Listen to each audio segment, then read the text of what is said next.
ರಾಜ್ಯದಲ್ಲಿ ಕಾಂಗ್ರೆಸ್ ಶಾಪಗ್ರಸ್ತವಾಗಿದ್ದು ಮುಂದಿನ ದಿನಗಳಲ್ಲಿ ರಾಜ್ಯಗಳಲ್ಲಿ ಕಾಂಗ್ರೆಸ್ ಸರ್ವನಾಶವಾಗಲಿದೆ ಎಂದು ಬಿಜೆಪಿ ರಾಜ್ಯಾಧ್ಯಕ್ಷ ನಳಿನ್ ಕುಮಾರ್ ಕಟೀಲ್ ಗುಡುಗಿದ್ದಾರೆ.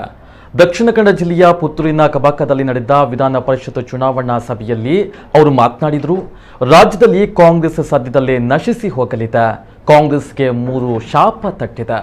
ಮಹಾತ್ಮ ಗಾಂಧಿ ಶಾಪ, ಡಾಕ್ಟರ್ BR ಅಂಬೇಡ್ಕರ್ ಶಾಪ ಮತ್ತು ಗೋವಿನ ಶಾಪವಿದೆ. ಬಿಜೆಪಿ ತತ್ವ ಸಿದ್ಧಾಂತ ಒಪ್ಪುವ ಎಲ್ಲರಿಗೂ ಬಿಜೆಪಿ ಪಕ್ಷಕ್ಕೆ ಸ್ವಾಗತವಿದೆ. ಕಾಂಗ್ರೆಸ್ ಮುಖಂಡರನ್ನ ಬಿಟ್ಟು ಕಾರ್ಯಕರ್ತರನ್ನ ಬಿಜೆಪಿ ಪಕ್ಷಕ್ಕೆ ಸೇರಿಸಿ ಎಂದು ಕಟೀಲ್ ಜಿಲ್ಲೆಯಲ್ಲಿ ರಮನಾಥ್ ರೈ, UT ಖಾದರ್ ಬಿಟ್ಟು ಎಲ್ಲರನ್ನ ಪಕ್ಷಕ್ಕೆ ಕರೆತನ್ನಿ ಮತ್ತು ಜಿಲ್ಲೆಯನ್ನ ಕಾಂಗ್ರೆಸ್ ಮುಕ್ತ ಜಿಲ್ಲೆಯನ್ನಾಗಿ ಮಾಡಿ ಎಂದು ಕಾರ್ಯಕರ್ತರಿಗೆ ನಳಿನ್ ಕುಮಾರ್ ಕಟೀಲ್ ಸೂಚನೆಯನ್ನ ನೀಡಿದರು. ನಳಿನ್ ಭಾಷಣದ ಬಳಿಕ ಕಾಂಗ್ರೆಸ್ ಪಕ್ಷದ ಹಲವು ಕಾರ್ಯಕರ್ತರು ಬಿಜೆಪಿಗೆ ಸೇರ್ಪಡೆಗೊಂಡರು. ಆದರೆ ಕಾಂಗ್ರೆಸ್ ಮುಖಂಡರ ಸೇರ್ಪಡೆಗೆ ಸಭೆಯಲ್ಲಿ ಬಿಜೆಪಿ ಕಾರ್ಯಕರ್ತರಿಂದ ತೀವ್ರ ವಿರೋಧ ವ್ಯಕ್ತವಾಯಿತು. ರಾಜ್ಯಾಧ್ಯಕ್ಷರ ಮುಂದೆಯೇ ಕಪ್ಪು ಪಟ್ಟಿಯನ್ನ ಪ್ರದರ್ಶಿಸಿ ಬಿಜೆಪಿ ಕಾರ್ಯಕರ್ತರು ವಿರೋಧವನ್ನ ವ್ಯಕ್ತಪಡಿಸಿದರು. ಕಾರ್ಯಕರ್ತರ ಅನಿರೀಕ್ಷಿತ ವಿರೋಧದಿಂದ ಬಿಜೆಪಿಯ ಮುಖಂಡರು ಮುಜುಗರಕ್ಕೆ ಒಳಗಾದರು.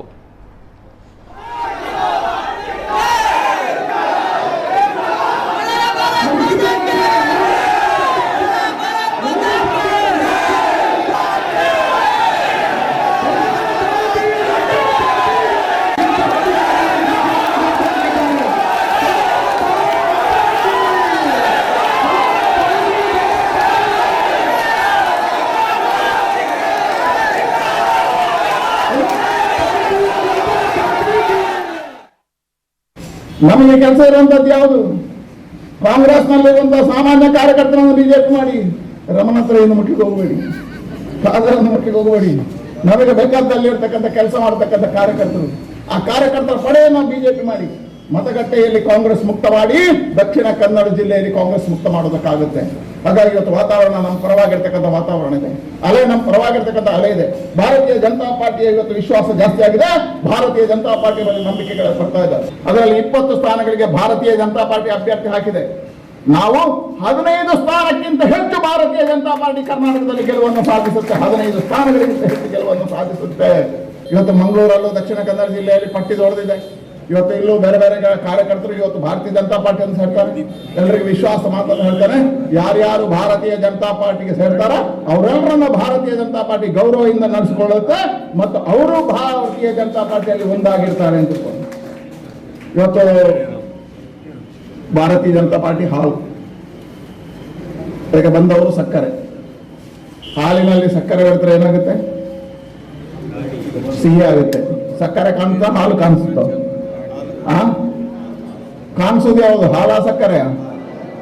ಸಕ್ಕರೆ ಅದರೊಳಗೆ ಬೆರೆತು ಹೋಗುತ್ತೆ. ಸಕ್ಕರೆಯ ಸಿಹಿ ಮಾತ್ರ ಜನರಿಗೆ ಸಿಗುತ್ತೆ. ಕಾಣಿಸೋದು ಯಾವುದು? ಹಾಲು. ಹಾಗೆ ಭಾರತೀಯ ಜನತಾ ಪಾರ್ಟಿಗೆ ಬಂದ ಮೇಲೆ ಸಕ್ಕರೆ ಆಗಬೇಕು. ಸಕ್ಕರೆಯ ಸಿಹಿ ಮಾತ್ರ ಭಾರತೀಯ ಜನತಾ ಪಾರ್ಟಿಯ ಮುಖಾಂತರ ಕೊಡಬೇಕು. ಇವತ್ತು ನೋಡಿ, ಹರಿಕೃಷ್ಣ ಬಂಟ್ವಾಳ, ಮಾಧವನ್ನ ಎಲ್ಲರೂ ಬಂದು ಇವತ್ತು ಸಕ್ಕರೆಯಾಗಿ ಬಿಜೆಪಿಯಲ್ಲಿದ್ದಾರೆ. ಹಾಗೆ ಎಲ್ಲರೂ ಬಂದು ಅವರು ಸಕ್ಕರೆ ಆಗಬೇಕು. ಸಕ್ಕರೆಯಾಗಿ ಬೇರೆ ಏನಾದರೂ ಪಾರ್ಟಿ ಸಹಿಸೋದಿಲ್ಲ. ರಾಜ್ಯದಲ್ಲಿ ಭಾರತೀಯ ಜನತಾ ಪಾರ್ಟಿಯನ್ನ ಕಟ್ಟಿ ಮತಗಟ್ಟೆಯಲ್ಲಿ ಗಟ್ಟಿ ಮಾಡತಕ್ಕಂಥ ಕೆಲಸ ನಮ್ಮೆಲ್ಲ ಕಾರ್ಯಕರ್ತರಿಗೆ ಜೋಡಣೆ ಮಾಡಬೇಕು, ಕೈ ಜೋಡಿಸಬೇಕು, ಒಂದಾಗಿ ಕೆಲಸ ಮಾಡಬೇಕು. ಯಾರಿಗೆ ಯಾವ ಜವಾಬ್ದಾರಿಯನ್ನು ಕೊಡಬೇಕು, ಯಾರಿಗೆ ಯಾವ ರೀತಿಯಲ್ಲಿ ಇಟ್ಕೋಬೇಕು, ಅದು ಭಾರತೀಯ ಜನತಾ ಪಾರ್ಟಿಯ ತೀರ್ಮಾನ, ಅದು ನಾಯಕತ್ವದ ತೀರ್ಮಾನ.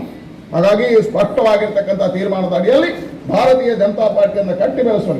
ನನಗೊಂದು ನಂಬಿಕೆ ಇದೆ, ದಕ್ಷಿಣ ಕನ್ನಡ ಜಿಲ್ಲೆ ಕಾಂಗ್ರೆಸ್ ಮುಕ್ತ ಜಿಲ್ಲೆ ಆಗಬೇಕು. ಯಾವ ಮತಗಟ್ಟೆಯಲ್ಲಿ ಕಾಂಗ್ರೆಸ್ ಇಲ್ಲ. ಹಾಗಾಗಿ ನಮ್ಮ ಕೆಲಸ ಏನು? ಮತಗಟ್ಟೆಯಲ್ಲಿ ಕಾಂಗ್ರೆಸ್ ಮುಕ್ತ ಮಾಡಬೇಕು ಅಂತ ಆದ್ರೆ ಅಲ್ಲಿ ಕಾಂಗ್ರೆಸ್ನವನನ್ನು ಬಿಜೆಪಿ ಮಾಡುವುದೇ ನಮ್ಮ ಗುರಿ.